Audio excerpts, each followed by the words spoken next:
Welcome to the Slop Farm. Enjoy the video. In this video, I will show how to make oats vegetable updated. Combine rolled oats with sautéed onions, carrots, peas, tomatoes, ginger, green chilies, and spices, then simmer in vegetable broth until creamy and tender. Stir in chopped cilantro and a squeeze of lemon for brightness. Serve hot with a dash of pepper and a drizzle of olive oil for extra flavor and richness. This method is quick and perfect for busy meals. Start by prepping all ingredients so cooking feels relaxed and fun. Heat oil, sauté aromatics like garlic and onions until soft, then add diced vegetables and cook briefly.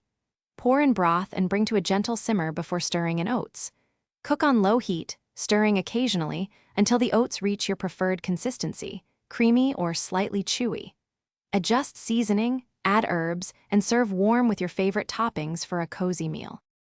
If you're enjoying this guide, please subscribe and like so I can keep making helpful recipes. Quick recommendation: the Echo Dot smart speaker is great for cooking timers, hands-free music, and asking for recipe steps while you prep, making kitchen life easier and more fun. I've been using one to set timers and play upbeat tunes while stirring oats. Check the description for the link and other deals. Now let's get back to the video.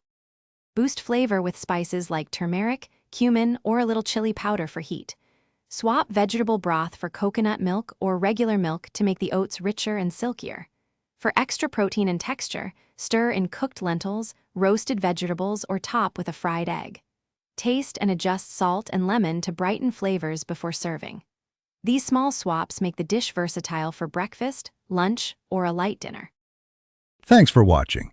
Consider subscribing if we helped you today.